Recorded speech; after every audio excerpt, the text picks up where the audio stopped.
Football battles it out in Pittsburgh. And cross country begins their season. All this and more coming up on the Penguin Rundown.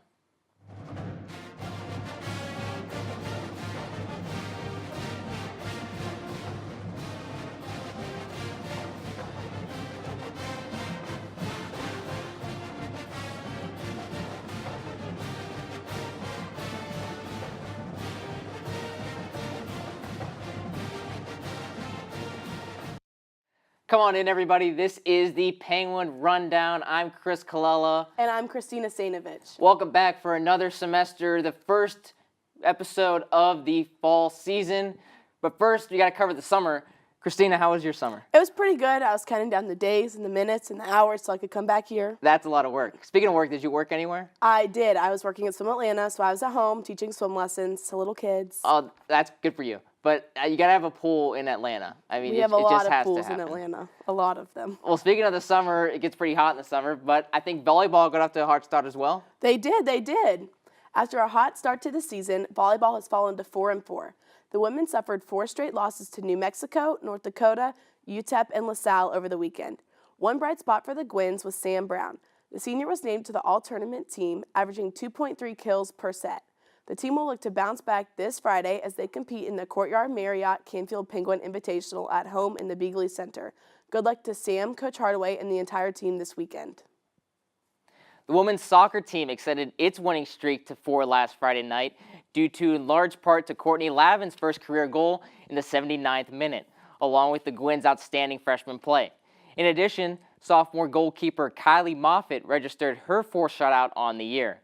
With the 4-1 start, it tied for the best start in program history with only the 2012 season. Unfortunately, the winning streak would come to an end as YSU dropped their first game of their 4-game road trip at Buffalo on Sunday. The Penguins now sit at 4-2 and will look to rebound at Eastern Michigan on Friday. For more information, visit ysusports.com. The men's and women's golf teams both participated in events this past weekend. The women competed at the Rosie and Schwartz Invitational at Mill Creek Golf Course in Boardman, a short drive from campus. The team finished 6th out of 10 teams, coming up only 18 strokes behind the winners. The men traveled to Verona, New York for the Turning Stone Tiger Intercollegiate. They finished 12th out of 15 teams with a grand total of 944.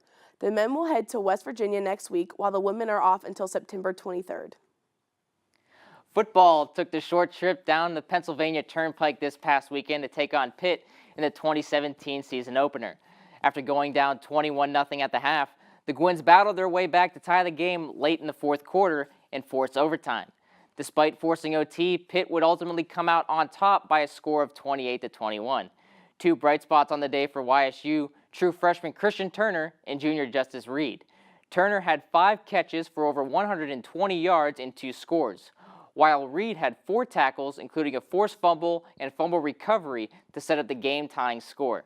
The Penguins will look to bounce back as they open up their home schedule this Saturday against Robert Morris. If you can't be there, you can listen to the game on 570 WKBN or watch live on the Watch ESPN app. See you at the Ice Castle at 2 o'clock for kickoff. The men's and women's cross-country teams began their season this past weekend at the Duquesne Duels. The men are coming off their 2016 Horizon League championship, while the women came off a 4th-place finish.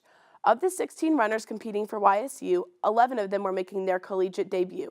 With 5 of the 6 men making their debut, freshman Tyler Pullman led the Gwins with a time of 26 minutes and 48 seconds in the 8K race.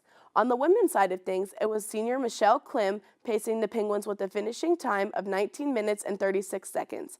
That would earn herself a 22nd place finish. Both teams are back at it today as they'll compete in the Tommy Evans Invitational hosted by Akron.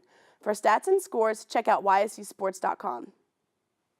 It's that time once again for the Penguin Play of the Week. That's right, we're bringing it back. Christina, let's see what it is this week. Oh, it's going to be Christian Turner with a 25-yard catch and run touchdown from Hunter Wells to spark the comeback to cut the Pitt lead at 21-14.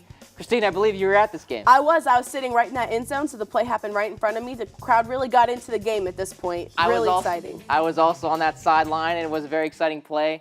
Look for a big year out of Christian Turner and that YSU offense they're being forced to reckon with this year. Definitely. Well, that just about does it for all of us here on the Penguin Rundown. For news, highlights, and more, be sure to check out YSUsports.com. And also, be sure to follow us on Facebook, Twitter, Instagram, and Snapchat at Penguin Rundown 1. I'm Chris Kalala. And I'm Christina Stainovich. We'll see you right here next week.